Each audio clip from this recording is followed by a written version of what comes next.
तो आज हम लोग डिस्ट्रीब्यूशन फंक्शन का प्राइमरी प्रॉपर्टीज प्रूव करने वाले हैं। तो पहले प्रॉपर्टी में हमें बोला गया है distribution function is a monotonically non decreasing function. तो हमें शो करना है डिस्ट्रीब्यूशन फंक्शन एक मोनोटोनिकली नॉन डिक्रीजिंग फंक्शन है।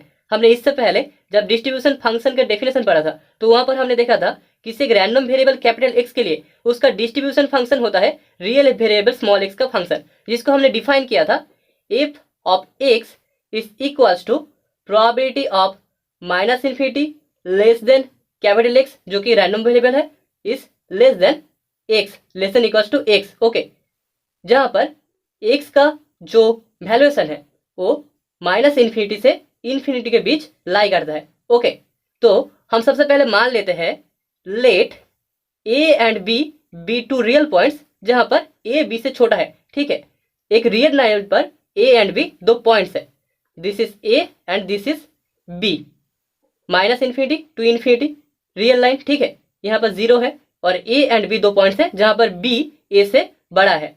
ओके, देन हम बोल सकते हैं then the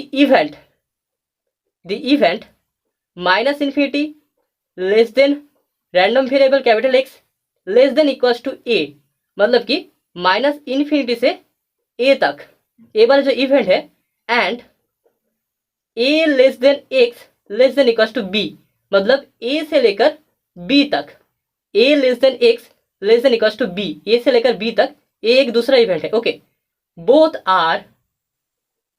are mutually exclusive events, mutually exclusive events. ये दोनों इवेंट्स म्यूचुअली एक्सक्लूसिव है क्योंकि यहाँ पर कोई भी कॉमन रीजन नहीं है। Minus infinity to A and A to B, इन दोनों में कोई भी कॉमन रीजन नहीं है, इसलिए ये दोनों इवेंट्स म्यूचुअली एक्सक्लूसिव इवेंट्स है। ओके, ऑल्सो इसको हम लिख सकते हैं minus infinity less than x less than equals to A plus A less than x less than equals to B. इन दोनों म्यूचुअली एक्सक्लूसिव इवेंट्स का जो एडिशन है दैट इज इक्वल्स टू हमें मिलेगा minus infinity less than x less than equals to B. ठीक है, मतलब कि माइनस इन्फिनिटी से लेकर बी तक ये पूरा वाला जो रीजन है ये हमें मिलेगा इन दोनों का एडिशन करके। ठीक है, तो यहाँ पर इसको हम ऐसा लिख सकते हैं। अभी अगर हम बोथ साइड प्रोबेबिलिटी ले लें तो हमें मिलेगा probability of minus infinity less than x less than equals to A plus A less than x less than equals to B that is equals to probability of minus infinity less than x less than equals to B. Okay, और हम इसको लिख सकते हैं probability of minus infinity less than x less than equals to A plus probability of A less than x less than equals to B is equals to probability of minus infinity less than x less than equals to B, क्योंकि दोनों mutually independent events है। Okay, और हमें मिल जाएगा F of A plus probability of A less than x less than equals to B is equals to F of B.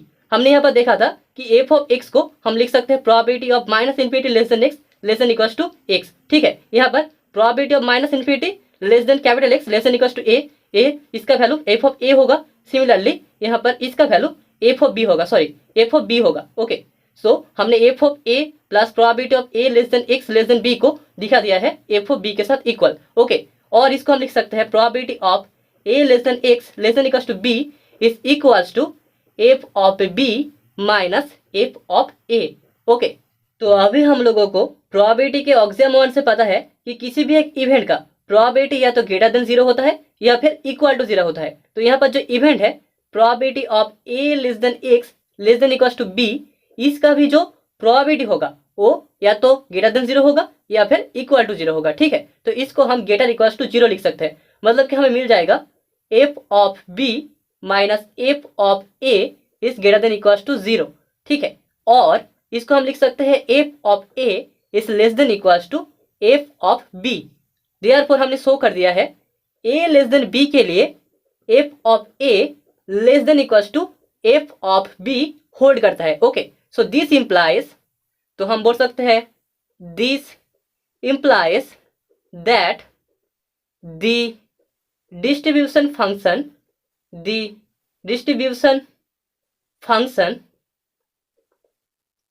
is fx is monotonically non decreasing। Monotonically non decreasing, और हमें यही show करना था, non decreasing function. Okay, hence proved.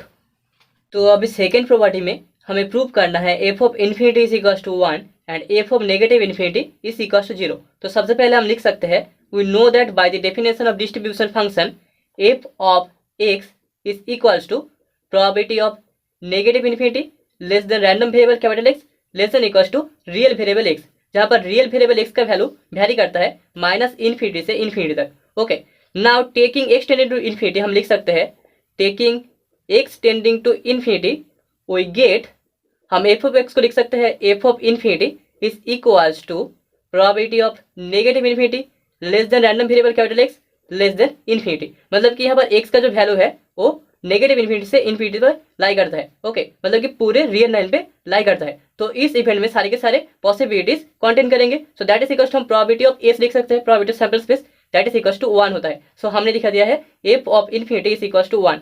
Similarly अगर हम X tending to negative infinity ले ले, X tending to negative infinity, तो हमें मिलेगा we get F of negative infinity is equals to probability of negative infinity less than x less than negative infinity that is equals to हमें मिलेगा probability of 0 equals to 0।